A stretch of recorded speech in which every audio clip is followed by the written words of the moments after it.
riyaziyyat bizi sadəcə çətin maraqsız insanlar kimi görünür. Lakin bu belə deyil. Əslində riyaziyyat çox maraqlıdır. Sadəcə biz ona daha diqqətlə baxmalıyıq. Gəlin baxaq. Bir rəqəmi başlanğıcı simvolizə edir. Bir rəqəmi hər şey birdən başlayır. Bir rəfər, bir insan, bir fikir, bir arzu və s. 2 dostluğu simvolizə edir. 2 olanda artıq tək deyirlər, züddürlər. Həm də həyatımızda bir çox şey 2'dir. 2 gözümüz, 2 qulağımız, 2 əlimiz və s. 3. Bilirsinizmi uşaqlar? 3 çox maraqlı rəqəmdir. Nağıllarda 3 rəqəmi nağıl rəqəmi kimi tanınır.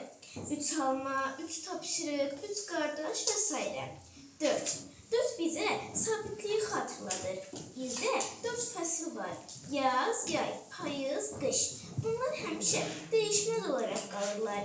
Ona görə də 4 rəqəmi sanki dünyanın nizam-intizamını göstərir. 5 insanlar çox bağlıdır. Əlimizdə 5 barmaq var. Elə bəlkə də buna görə insanlar saymağa 5'dən başlayırlar. Görürsünüzmü uşaqlar? Riyaziyyat çox maraqlıdır. Sadəcə biz ona daha diqqətlə baxmalıyıq. Elə əsl məsələ də budur. Hər bir rəqəmin kiçik bir hekayəsi var.